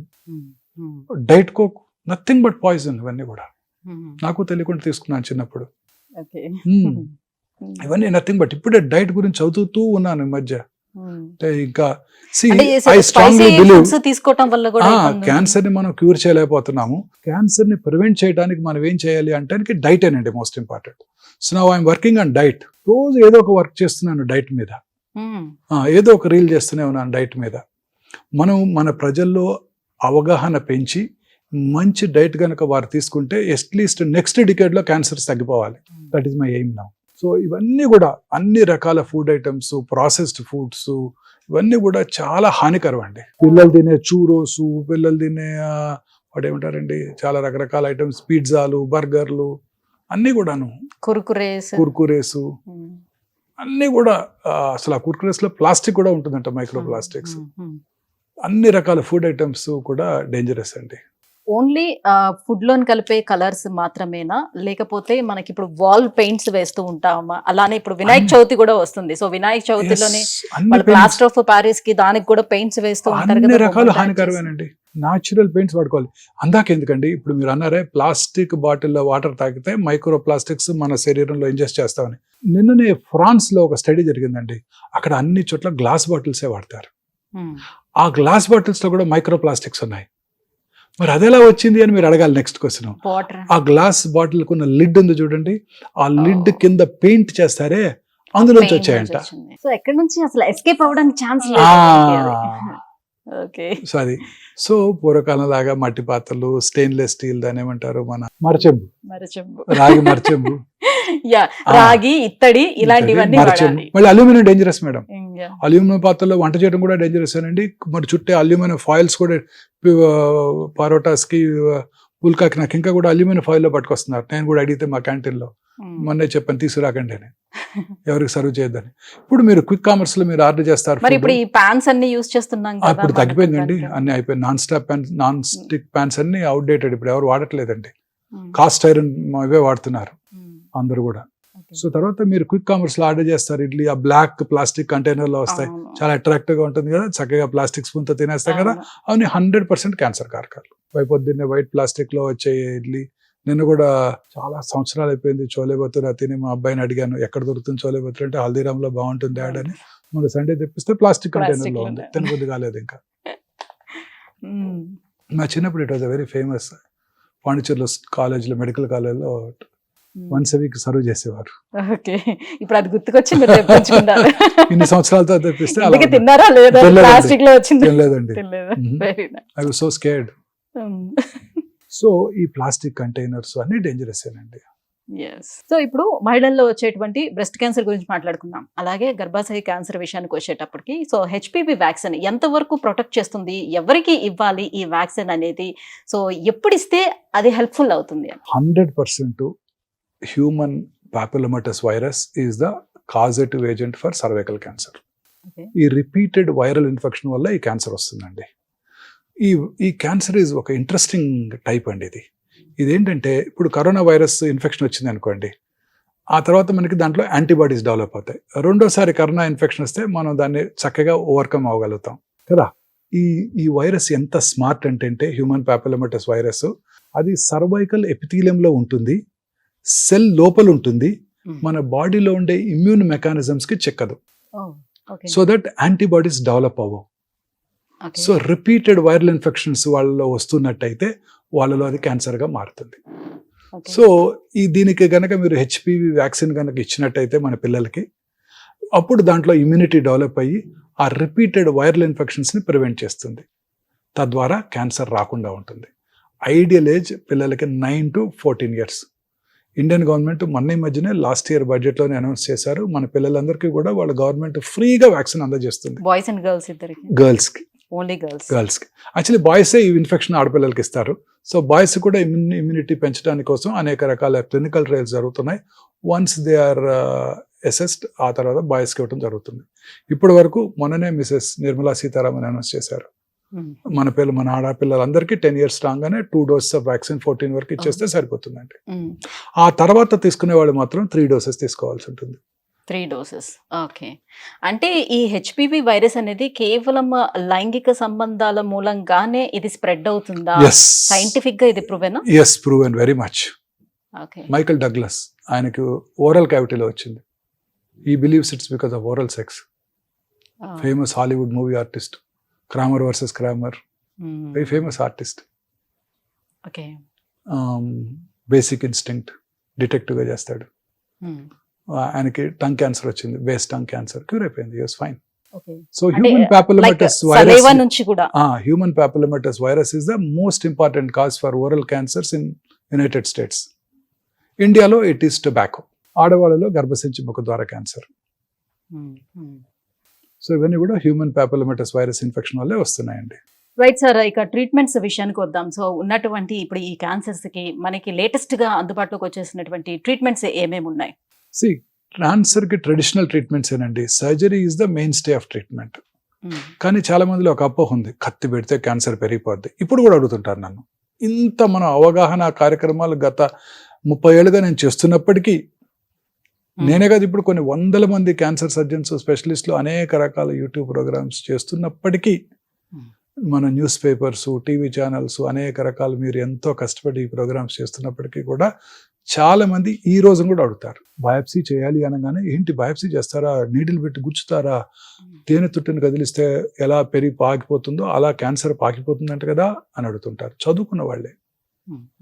కత్తి పెట్టి క్యాన్సర్ని కోస్తారా, కత్తి పెడితే క్యాన్సర్ పెరిగిపోతుందనే కదా అందరు చెప్పుకుంటా ఉంటారు అని అడుగుతుంటారు. దిస్ ఈస్ పూర్తిగా అపోహ మాత్రమే. అంటే వాళ్ళకున్న బిలీవ్ ఏంటంటే ఒక పుండుని చిట్లించితే ఎట్లా అయితే అది అలా స్ప్రెడ్ అయిపోతుందో అలా అయిపోతుందని అనుకుంటున్నారు. Misconception, myth. క్యాన్సర్ కి ట్రీట్మెంట్ ఒక సర్జరీ అనండి. బ్రెయిన్ లో ట్యూమర్ అయినా, కాలు చిటికెన్ వేల్లో వచ్చే మెలనోమా అయినా, ఎక్కడొచ్చినా బ్లడ్ క్యాన్సర్ తప్ప క్యాన్సర్ని సర్జరీ చేయడం ద్వారానే క్యూర్ చేయవచ్చు. ఇంకే ఏ ఇతర చికిత్స కూడా క్యూర్ చేయలేదు. బ్లడ్ని కట్ చేయలేం కదండి, బాడీ అంతా ఉంటుంది. వాటిని కీమోథెరపీ, టార్గెటెడ్ థెరపీ, ఇమ్యూనోథెరపీ ద్వారా బ్లడ్ క్యాన్సర్స్ని క్యూర్ చేయవచ్చు. మిగతా ఏ క్యాన్సర్ అయినా అర్లీగా కనుక్కుంటే శస్త్రచికిత్స, సర్జరీ ద్వారానే క్యూర్ చేయగలుగుతాం. కానీ ఎవరు కూడా అర్లీ స్టేజ్లో రారు. అర్లీ స్టేజ్లో పెద్దగా సిమ్టమ్స్ కలిగించవు, సైలెంట్ కిల్లర్, పెరిగిపోతూ ఉంటాయి, పెరిగినాకే వస్తారు. కాబట్టి సర్జరీ చేసే స్టేజ్ దాటిపోయినప్పుడు ముందుగా కీమోథెరపీ లేక రేడియోథెరపీ లేదా 2 కలిపి ఇచ్చి డౌన్ సైజ్ చేసి ఆ తర్వాత సర్జరీ చేసే స్టేజ్కి వస్తే సర్జరీ చేస్తుంటాం. ఇది cancer treatment. So main treatment surgery, chemotherapy, radiotherapy.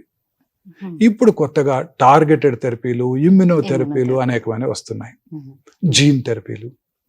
Targeted therapy అంటే కొన్ని రకాల మందులు క్యాన్సర్ సెల్నే టార్గెట్ చేస్తూ శరీరంలో ఉన్న ఇతర కణజాలానికి ఎటువంటి హాని కలిగించినటువంటివి టార్గెట్ థెరపీస్. ఇక ఇమ్యూనోథెరపీ అనేది ఒక వెరీ ఇంట్రెస్టింగ్ కాన్సెప్ట్. ఫ్యూచర్లో ఇవే ఉండబోతున్నాయి. కాకపోతే ఇప్పుడు పేటెంట్ లాస్ వల్ల మన భారతదేశంలో అవి అందుబాటులో లేకపోవడంతో చాలా ఎక్స్పెన్సివ్గా ఉంటున్నాయి, prohibitively expensive, beyond the reach of a rich man also. ఈ ఇమ్యూనోథెరపీ యొక్క కాన్సెప్ట్ ఏంటంటే, మన బాడీలో టీ సెల్స్ అని ఉంటాయి, కిల్లర్ సెల్స్. ఆ కిల్లర్ సెల్స్, టీ సెల్స్ మన బాడీలోకి వచ్చే ప్రతి ఫారిన్ బాడీని డిస్ట్రాయ్ చేసేస్తాయి. ఉదాహరణకి bacterial infection, TB infection, corona viral infection, transplanted organ. For example ఎవరైనా పేషెంట్కి ట్రాన్స్ప్లాంట్ చేశారనుకోండి, ఇమీడియట్గా అతని బాడీలో ఉండే ఆ రెసిపియంట్ యొక్క బాడీలో ఉండే టీ సెల్స్ ఆ ట్రాన్స్ప్లాంటెడ్ ఆర్గన్ని డ్యామేజ్ చేసేసి రిజెక్ట్ చేసేస్తాయి. అందుకే కిడ్నీ ట్రాన్స్ప్లాంట్ తర్వాత కానీ, లివర్ ట్రాన్స్ప్లాంట్ తర్వాత కానీ, హార్ట్ ట్రాన్స్ప్లాంట్ తర్వాత కానీ ఇమ్యూనో సప్రెసివ్ థెరపీ ఇస్తారు, లైఫ్ లాంగ్ ఇస్తారు. So that our own immunity does not reject that organ. So అలా రిజెక్ట్ చేస్తాయి. అలాగే మన టీ సెల్స్ క్యాన్సర్ సెల్ని కూడా డిస్ట్రాయ్ చేసేస్తాయి. మరి మన టీ సెల్స్ యాక్టివ్గా ఉండాలంటే మనం ఏం చేయాలండి? ప్రశాంతంగా ఉండాలి, హ్యాపీగా ఉండాలి. సంతోషం సగం బలం, సగం కాదు 100% బలం. సో ఈ టీ సెల్స్ యాక్టివ్గా ఉన్నట్టయితే మనకి ఏ జబ్బులు రావు. కానీ cancer cells are much smarter than scientist. అవేం చేస్తాయి? ఈ టీ సెల్స్ని మాస్క్ చేస్తాయి లేదా బ్లాక్ చేస్తాయి. ఈ అన్మాస్కింగ్ అంటే క్యాన్సర్ సెల్ టీ సెల్ని మాస్క్ చేయకుండా కాపాడటాన్నే ఇమ్యూనోథెరపీ అంటాం. సో ఈ అన్మాస్క్ చేసి మన సెల్స్ని రీయాక్టివేట్ చేసి మన టీ సెల్స్ వెళ్ళి క్యాన్సర్ని చంపేయటాన్నే ఇమ్యూనోథెరపీ అంటారు. Most natural way of killing the cancer. So ఇంకా రానున్న కాలంలో ఇవే ఉంటాయి. క్యాన్సర్కే కాదు, అన్ని రకాల ఎలిమెంట్స్కి ఇవే ఉంటాయి, ఇమ్యూనోథెరపీసే ఉంటాయి. అది ఫ్యూచర్ అంతా ఇదే ఉండబోతుంది. సో టీబీని ఏ రకంగా 4 డ్రగ్స్. మా చిన్నప్పుడు టీబీ నేను 8th క్లాస్లో మా అంకుల్ని మెడ్రాస్ తీసుకెళ్ళాను. తాంబరంలో India world's biggest TB hospital ఉండింది. ఆయనకి రెసిస్టెంట్ ట్యూబర్క్లోసిస్ ఉంటే లోవర్ లోబెక్టమీ చేశారు క్యూర్ చేయడానికి. 1975 when I was in 7th grade. సో ఇప్పుడు క్యాన్సర్కి అదే సర్జరీలు చేస్తున్నాం. క్యాన్సర్ కూడా 4 డ్రగ్స్ వచ్చేస్తాయి. ఇప్పుడు టీబీకి 4 డ్రగ్స్ వచ్చాయి. ఇప్పుడు టీబీ రాగానే మీ ఇంటి పక్కన ఉన్న ఫిజిషియన్ 4 డ్రగ్స్ రాసి ఇచ్చేస్తాడు, AK-84, అందరూ క్యూర్ అయిపోతుంది. అలా క్యాన్సర్ కూడా 4 డ్రగ్స్ వస్తాయి. Nibs and nabs, mibs and mabs, 4 drugs ఉంటాయి ఇంకా. సో క్యాన్సర్ని కూడా ఒక 20 ఏళ్లలో క్యూర్ చేసేస్తామండి. అంటే సర్జన్స్ మాకందరికి జాబ్స్ ఉండవు. నేను రిటైర్ అయిపోతాను అనుకోండి, అది ఏమొస్తాయి, ఇంకో కొత్త జబ్బులు వస్తాయి, అది వేరే విషయం. నేను రిటైర్ అయిపోతా, నాకు బాధ లేదు. అదేగా రైట్ సార్. ఇప్పటికీ మిమ్మల్ని అడుగుతూ ఉంటారు కదా, ట్రీట్మెంట్ తీసుకున్న వాళ్ళందరూ కూడా యూనో కీమోథెరపీ కానీ రేడియేషన్ థెరపీ కానీ తీసుకుంటే సైడ్ ఎఫెక్ట్స్ చాలా ఉంటాయి అని. సో కీమోథెరపీలో కూడా ఒకసారి ప్లాటిన్ ఉపయోగించి ఒకసారి ప్లాటిన్ తోటి చేతులు కాళ్ళు అన్ని మంటలు వస్తాయి. చాలా తక్కువ అండి, మనకు వచ్చే బెనిఫిట్ తో కంపేర్ చేస్తే అది చాలా తక్కువ. అదే వైద్యం అంటే గులాబ్ జామున్ తిన్నట్టు తీయగా ఉంటది కదండి, చేదుగానే ఉంటది. కొన్ని భరించాలి, తప్పదు కదా. మరి ఏం చేస్తాను చెప్పండి? పొద్దున్నే నిద్రలేసి రావాలి రౌండ్స్ కంటే కష్టంగానే ఉంటుంది, తప్పదు కదా. మీరు కూడా మధ్యాహ్నం లంచ్ చేశాక ఈ ప్రోగ్రామ్కి రాకుండా నిద్రపోవాలని ఉంటుంది కదా. Life is like that. చిన్న వైద్య సైడ్ ఎఫెక్ట్స్ భయపడి వైద్యం చేయించుకోకపోతే ఎలాగండి? ఫస్ట్ క్వశ్చన్ నన్ను అదే అడుగుతారు పేషెంట్, రేడియేషన్ ఇవ్వాలి అనగానే తట్టుకుంటారా డాక్టర్ గారు అంటాడు. వదిలేస్తే ఏమవుతావు అని అడుగుతాను నేను. ట్రీట్మెంట్ తర్వాత వాళ్ళ ఇమ్యూన్ సిస్టమ్ ఎలా ఉంటుంది సార్? బాగుంటుందండి. ఇది జస్ట్ మిస్నోవర్ అంతేనండి, మిస్కన్సెప్షన్ అండి. క్యాన్సర్ ట్రీట్మెంట్ తీసుకుంటే ఇమ్యూనిటీ తగ్గిపోద్ది, బాగా వీక్ అయిపోతారు, ఇదైపోతారు అని అన్ని అపోహలేనండి. యువరాజ్ సింగ్ ఏమైనా అయిందా? చక్కగా క్రికెట్ ఆడుకోలేదు. లాన్స్ ఆర్మ్స్ట్రాంగ్, మనీషా కొయిరాలా ఎంత అందంగా ఉన్నారండి, ఇప్పుడు అంతే అందంగా ఉన్నారు. Lisa Ray, she is very beautiful. Bone marrow transplant చేసుకున్నారు. మమతా మోహన్ దాస్, సోనాలి బింద్రే చూడండి ఇప్పుడు కూడా యాంకర్ చేస్తున్నారు, మనందరిని ఎంటర్టైన్ చేస్తున్నారు 4th స్టేజ్ క్యాన్సర్ ఉంచుకొని. ఆ చిన్నపిల్లలు వాళ్ళు ఎంత ధైర్యంగా ఉన్నారండి, వాళ్ళ పట్టుదల, వాళ్ళ రెసిలియన్స్ నాకే ఆశ్చర్యంగా ఉంది. ఆశ్చర్యంగా ఉందండి. అంటే మీకు ఇప్పటి వరకు చాలా టిపికల్ అనిపించే సిచ్యువేషన్స్ ఏమున్నాయి? అంటే మీరు ఇప్పటి వరకు ట్రీట్ చేయలేమా, ఇది కష్టం, ఇంకా వీరిని సేవ్ చేయలేము అనిపించినటువంటి క్యాన్సర్స్ ఏం చూసారు?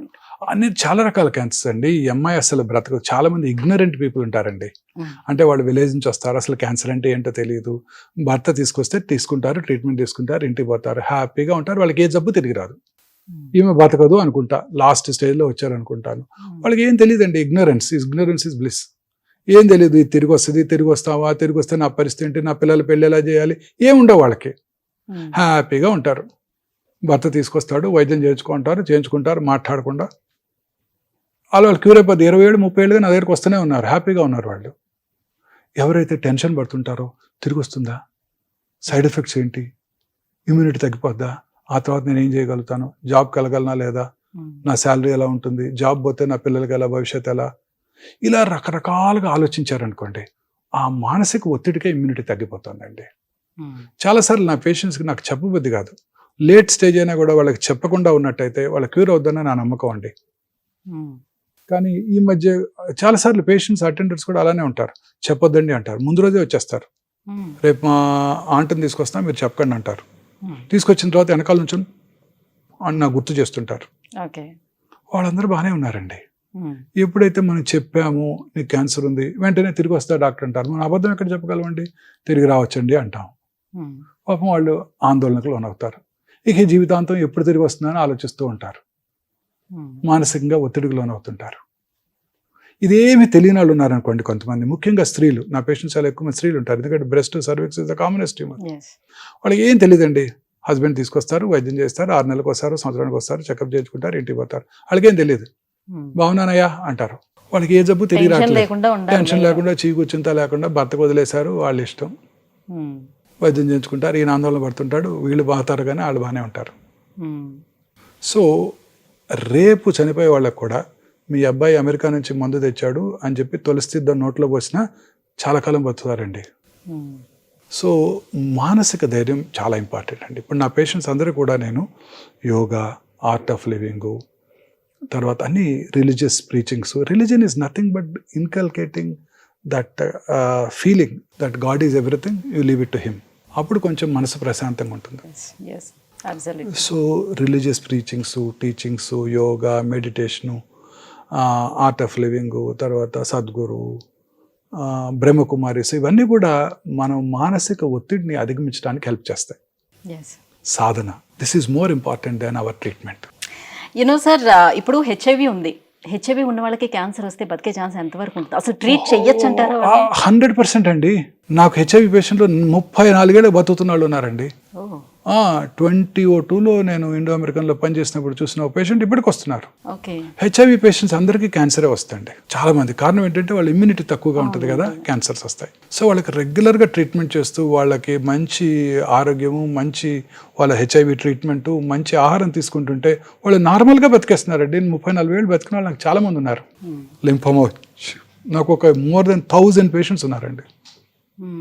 సో హెచ్ఐవి పేషెంట్స్ కూడా నార్మల్గానే ట్రీట్ చేయాలి వాళ్ళని. వాళ్ళు కూడా మంచి ఆహారం తీసుకుంటూ, ఆ మందులు సక్రమంగా వాడుకుంటూ క్యాన్సర్ ట్రీట్మెంట్ తీసుకుంటే వాళ్ళకు కూడా క్యూర్ అయిపోతుందండి. అసలు ఎటువంటి ప్రాబ్లం ఉండదు. డెఫినెట్ అండి, అన్ని రకాలుగా అన్ని క్యూర్ అవుతాయండి మీరు ధైర్యంగా ఉన్నట్టయితే. అంతే. రైట్. ఈ క్యాన్సర్ పైన చాలా మందికి ఉన్నటువంటి కొన్ని అపోహలు ఏవైతే ఉన్నాయో అవి క్లారిఫై చేసుకుందాం sir.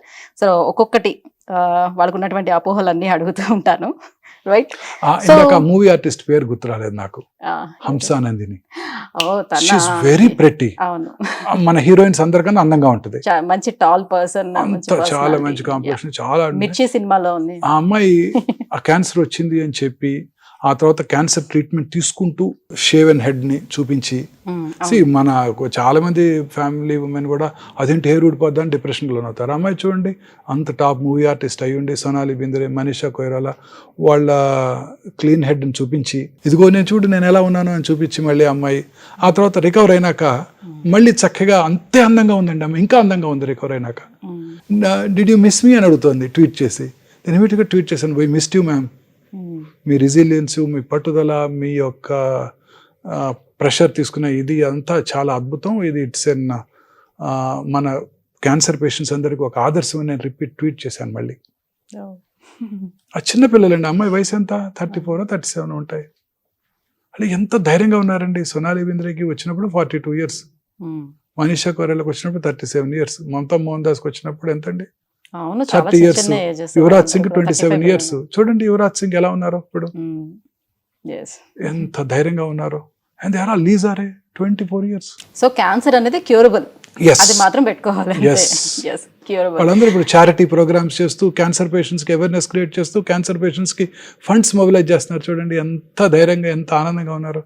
Yuvraj Singh today, I saw in the newspaper today, మొత్తం ఇంగ్లీష్ కెవిన్ పేటర్సన్, తర్వాత విరాట్ కోహ్లీ, తర్వాత సచిన్ తెండూల్కర్, వాళ్ళంతా కలిసి ఇంగ్లాండ్లో ప్రోగ్రామ్స్ చేస్తూ క్యాన్సర్ పేషెంట్స్కి అవేర్నెస్ క్రియేట్ చేస్తూ క్యాన్సర్ ఫండ్ ఒకటి పెట్టి క్యాన్సర్ చారిటీకి, రీసెర్చ్కి వారు మనీ కలెక్ట్ చేస్తున్నారు. ఈ లిజారే తను రాసిన పుస్తకాల మీద, తను చేసిన ఫ్యాషన్ షోల మీద వచ్చిన మనీ అంతా కూడా డొనేట్ చేసేసారు చారిటీకి, మల్టిపుల్ మైలోమా రీసెర్చ్. ఎస్, ఎందుకంటే వాళ్ళు అది ఫేస్ చేశారు కాబట్టి. చాలా మంది ఫేస్ చేశారండి, ఇండస్ట్రీ చేశారు కాబట్టి వాళ్ళకి తెలుస్తుంది చాలా మంది దీని ఫేస్ నుంచి ఎలా చేశారు. ఎవరైనా బయటపడాలి, ఏం డొనేట్, చేయాలి, ఎవరికి మనం హెల్ప్ చేస్తే దాని పెయిన్ ఎలా ఉంటుంది. చాలా మంది పొలిటీషియన్స్, ఇండస్ట్రియలిస్ట్ కూడా ఫేస్ చేశారు. వాళ్ళు ఎవరు ఇలా చేయలేదే, ఈ పిల్లలు ఇలా చేస్తున్నారు. నేను అనుకున్నాను మూవీ ఇండస్ట్రీలో వాళ్ళందరికీ ఇంత ఇంటెలిజెన్స్, ఇంత ఓర్పు, ఇంత రిజల్ట్స్ ఉంటుందని ఎప్పుడు అనుకోవాలి. ఏదో చక్కగా యాక్ట్ చేస్తారు, వెళ్ళిపోతారు, డబ్బులు తీసుకుని అనుకున్నాను తప్ప వాళ్ళలో ఇంత మెచ్యూరిటీ ఉంటుంది. వాళ్ళే అందరికన్నా ఇంత బాగా సబ్జెక్ట్ని గ్రాస్ప్ చేసి ప్రజలకు సహాయం చేస్తున్నారు. ఎంత ధైర్యం ఉండాలండి ఆ అమ్మాయికి, సోనాలి బింద్రేకి చివరి స్టేజ్ క్యాన్సర్లో ఉండి షోలో కూర్చొని మన ఎంటర్టైన్ చేయడానికి. That is spirit. వయసు ఎంత అండి? నాకు 60 years వచ్చినాయి. నాకే చాలాసార్లు ఆందోళనకు లోనవుతుంటాను. అమ్మాయి చూడండి, లైఫ్ 4th stage అయినా కూడా ఎంత ధైర్యంగా మనిషి ఒకరు ఎన్ని షోస్ చేస్తున్నారు, ఫ్యాషన్ షోస్లో పార్టిసిపేట్ చేస్తున్నది. సో చాలా మంది ఉన్నారు అలా చెప్పుకోవడానికి. మనం చెప్పుకున్నా పోతూ ఉంటుంటే చాలా మంది కనిపిస్తూ ఉంటారు. సో బేసిక్గా ఏంటంటే క్యాన్సర్ అనేటప్పటికల్లా నేను చచ్చిపోతానేమో అనే ఫీలింగ్ చాలా మందిలో ఉంటుంది. బట్ క్యాన్సర్ అనేది క్యూరబుల్. సో ఎలాంటి క్యాన్సర్ అయినా క్యూర్ చేసే అలాంటి ఎక్విప్మెంట్స్ కానివ్వండి, ఆధునిక చికిత్సా పద్ధతులు కానివ్వండి ఇప్పుడు మనకు అందుబాటులోకి వచ్చేసాయి కాబట్టి ఎవరు టెన్షన్ పడాల్సిన అవసరం అయితే ఫస్ట్ రైట్. సో ఇప్పుడు అందరికీ ఉన్నటువంటి కొన్ని అపోహలు ఏవైతే ఉన్నాయో అవి అడుగుతాను సార్. సో క్యాన్సర్ అనేది అంటు వ్యాధ.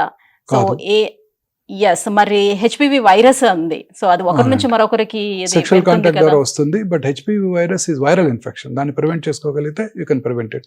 క్యాన్సర్ తల్లి నుంచి పిల్లలకి రావటం అంటే చాలా మంది అడుగుతుంటారు, ఇంట్లో చిన్నపిల్లలు ఉన్నారు, క్యాన్సర్ వస్తుందా? మా నాన్నగారి క్యాన్సర్ వచ్చింది, ఓరల్ క్యాన్సర్ వచ్చింది, వాళ్ళ మనవాడిని ముద్దు పెట్టుకుంటే క్యాన్సర్ వస్తుందా? ఆయన వాడిన టవల్స్ వాడితే వీరికి వస్తుందా? ఆయన పక్కన వీరు పడుకుంటే వస్తుందా? తల్లి గారికి ఉంది, తల్లి ఫీడ్ చేస్తే క్యాన్సర్ వస్తుందా? ఇవన్నీ కాదు, అవన్నీ రావు. అంటువ్యాధి కాదు, వంశపారంపర్యం కాదు. వేళ్ల మీద లెక్క పెట్టదగిన 6 cancers, breast, thyroid, pancreas, prostate, colon, ovary, ఇవి కనుక ఫ్యామిలీ మెంబర్స్లో ఉంటే వాళ్ళ నియరెస్ట్ రిలేటివ్స్, 1st degree రిలేటివ్స్కి క్యాన్సర్ వచ్చే అవకాశం సాధారణ ప్రజానీకం కన్నా కొంచెం ఎక్కువ, అంతే తప్ప వాళ్ళకి వస్తుందని కాదు. Okay, that's fine. So cancer వచ్చిందని అంటే జీవితాంతం వాళ్ళు జీవించలేరు. సో నా క్యాన్సర్ కొంతవరకు మాత్రమే నా లైఫ్ స్పాన్ ఉంటుంది ఇంకా అని, అది పూర్తిగా అపోహ మాత్రమే. ఇప్పుడే చూసాం చరిత్రలో ఎన్నో ఎగ్జాంపుల్స్, క్యాన్సర్ వచ్చి క్యూర్ అయ్యి ఎన్ని గొప్ప పనులు చేశారో వాళ్ళంతా కూడా. Mister Neelam Sanjiva Reddy, mister Julius Jayewardene, mister Ronald Reagan, mister Francois Mitterrand France, వీళ్ళందరూ క్యాన్సర్ వచ్చి క్యూర్ అయ్యి ఆ తర్వాత ప్రజాస్వామ్య దేశాలని అధ్యక్షులుగా ఉన్నారు. సో క్యాన్సర్ ని అలాగే cricketers Simon Donnell, Yuvraj Singh, Malcolm Marshall, వీళ్ళంతా కూడా క్యాన్సర్ ని జయించి వరల్డ్ కప్ లో పార్టిసిపేట్ చేసి వాళ్ళ రెస్పెక్టివ్ టీమ్స్. సో ఒకసారి క్యాన్సర్ ని ఐడెంటిఫై చేసిన తర్వాత ఇమ్మీడియట్ గా సర్జరీ అనేది చేయాలా? ఒకటే ఆప్షన్? క్యాన్సర్ ఐడెంటిఫై చేశాక క్యాన్సర్ ని స్టేజ్ చేసి స్టేజ్ ని బట్టి ట్రీట్మెంట్ ఉంటుంది. అర్లీ స్టేజ్ అయితే చాలా రకాల క్యాన్సర్స్ కి సర్జరీ చేస్తాము. కొన్ని రకాల వెరీ అర్లీ స్టేజ్ క్యాన్సర్స్ లో రేడియేషన్ తో కూడా క్యూర్ అవుతూ ఉంటుంది. కొన్ని రకాల క్యాన్సర్స్ కి కీమోథెరపీ, టార్గెటెడ్ థెరపీ, ఇమ్యునోథెరపీ ఇస్తారు, ముఖ్యంగా హిమటలాజికల్ మెలిగ్నెన్సీస్. ఓకే, సో మనం రెగ్యులర్ గా యూజ్ చేసే మొబైల్ ఫోన్, సో దీన్ని అయితే వదిలిపెట్టాం కదా. సో మొబైల్ ఫోన్ వల్ల క్యాన్సర్ వస్తుందా? మైక్రోవేవ్స్ యూజ్ చేస్తాం. మొబైల్ ఫోన్ వల్ల చాలా సార్లు, ఎస్పెషల్లీ కొన్ని ఇయర్స్ బ్యాక్ WHO ఒక వార్నింగ్ కూడా ఇచ్చింది. కొన్ని రకాల ఇంతకుముందు వాడే CDMA ఫోన్స్ అని ఉండే, గుర్తుందండి, 9246 ఏదో నెంబర్ ఉంటుంది వాటికి. వాటిని ఎక్కువగా వాడటం వల్ల పెరోటిడ్ క్యాన్సర్, బ్రెయిన్ క్యాన్సర్ వచ్చే అవకాశాలు ఎక్కువ ఉంటాయి. సో ప్రిఫరబుల్లీ పిల్లలందరూ కూడా మొబైల్ ఫోన్స్ని వాడకం తగ్గించుకోవాలని అప్పుడు వార్నింగ్ ఇచ్చారు. ఇప్పుడు కొత్తగా వచ్చిన ఈ ఐఫోన్స్లో రేడియేషన్ డోస్ చాలా తక్కువగా ఉంటుంది. సో అప్పటికి కూడా పిల్లలకి ఫోన్ ఇవ్వటం నాట్ అడ్వైజబుల్. ఛార్జింగ్ బాగా తక్కువగా ఉన్నప్పుడు ఫోన్ వాడటం కూడా కొంచెం రేడియేషన్ ఎక్స్పోజర్ ఎక్కువ ఉంటుంది. సో వీటిని అవాయిడ్ చేయాల్సి ఉంటుంది. యాజ్ ఆఫ్ నో ఈ present mobile phones are safe. Okay, so cancer genetic అయితే దాన్ని మనం తప్పించలేము. కొన్ని రకాల క్యాన్సర్స్ BRCA1, BRCA2 మ్యూటేషన్ ఉంటే వారికి 100% బ్రెస్ట్ క్యాన్సర్ వచ్చే అవకాశం, 80% ఓవేరియన్ క్యాన్సర్ వచ్చే అవకాశం ఉంటుంది. వాటికి ప్రొఫైలాక్టిక్ మాస్టెక్టమీ, ప్రొఫైలాక్టిక్ ఊఫరెక్టమీ చేయించుకోవడం ద్వారా క్యాన్సర్ రాకుండా చేసుకోవచ్చు. మిస్ ఆంజెలినా జోలీ, తల్లిగారికి ట్రిపుల్-నెగటివ్ బ్రెస్ట్ క్యాన్సర్ ఉందని తెలిసి world top Hollywood movie heroine, వారు 2011లోనే ఈ BRCA1, BRCA2 టెస్ట్ చేయించుకొని వారికి పాజిటివ్గా ఉండటంతో ముందుగానే 2 బ్రెస్ట్లు, 2 ఓవరీలు తీసేసుకొని ఇప్పుడు హ్యాపీగా మూవీస్లో యాక్ట్ చేస్తున్నారు. ఓకే, సో ఓవరీస్ తీసేయడం వల్ల ఎలాంటి ఇబ్బంది ఉండదండి, క్యాన్సర్ రాకుండా పోయింది. కొన్ని రకాల హార్మోన్ తగ్గిపోవడం వల్ల, అర్లీ మెనోపాజ్ వల్ల ఆస్టియోపోరోసిస్, కరోనరీ ఆర్టరీ డిసీజ్ వచ్చే అవకాశాలు ఎక్కువగా ఉంటాయి. వాటిని మేనేజ్ చేసుకోవచ్చు. బట్ తీయకపోతే 100% క్యాన్సర్ వస్తుంది ఆ అమ్మాయికి. అంతేగా. సో ఇంతకు ముందే అడిగాను ఈ క్వశ్చన్, షుగర్స్ ఎక్కువగా తినటం వల్ల క్యాన్సర్ అనేది ఎస్, వస్తుందా? షుగర్ ఎక్కువగా ఇప్పుడు చాలా మంది పేషెంట్స్ కూడా అడుగుతుంటారు, రికవర్ అయిపోయిన తర్వాత షుగర్ తింటే క్యాన్సర్ వస్తుందా? అన్ని తగు మోతాదులో తీసుకోవాలి. ఈ వైట్ షుగర్ మాత్రం ఖచ్చితంగా తక్కువగా తీసుకోవటం, దాని బదులు fruit sugar. Carbohydrates 50%, protein 30%, fat 20% తప్పనిసరి మీకు నాకు పేషెంట్ కూడా. మ్మ్. సో ఆ కార్బోహైడ్రేట్ ఎలా తీసుకుంటాం అనేది మోస్ట్ ఇంపార్టెంట్. ఈ రిఫైన్డ్ వైట్ షుగర్ కన్నా రా షుగర్స్, ఫ్రూట్స్ నుంచి వచ్చే sugars are far superior. So cancer treatment తీసుకున్న తర్వాత ఎప్పటికైనా ఆ దుష్ప్రభావాలు మన పైన ఉంటాయి. సో లైఫ్ లాంగ్ మనం ఆ సైడ్ ఎఫెక్ట్స్ అనేది భరించాల్సి ఉంటుంది. అలా ఏమి ఉండదండి. చాలా ఎగ్జాంపుల్స్ చరిత్రలో చెప్పాను, వాళ్ళందరూ హ్యాపీగా ఉంటున్నారు. Hmm. Cricketers, movie artist, politicians, ex presidents అందరి గురించి చెప్పాను.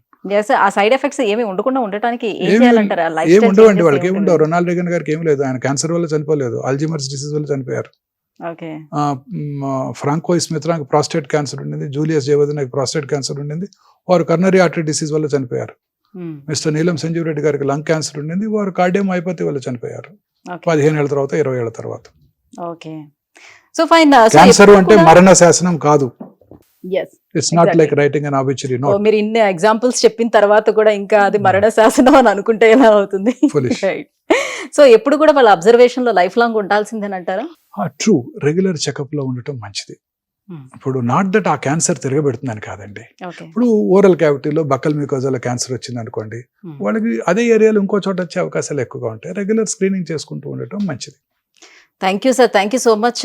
మీ ప్రీషియస్ టైంని మాకు స్పెండ్ చేశారు, ఈ క్యాన్సర్ల పైన ఇంత అవగాహన కూడా కల్పించారు. సో అందరికీ ఉన్నటువంటి అపోహలను కూడా క్లియర్ చేశారు. Thank you so much. Thank you అండి, నమస్తే.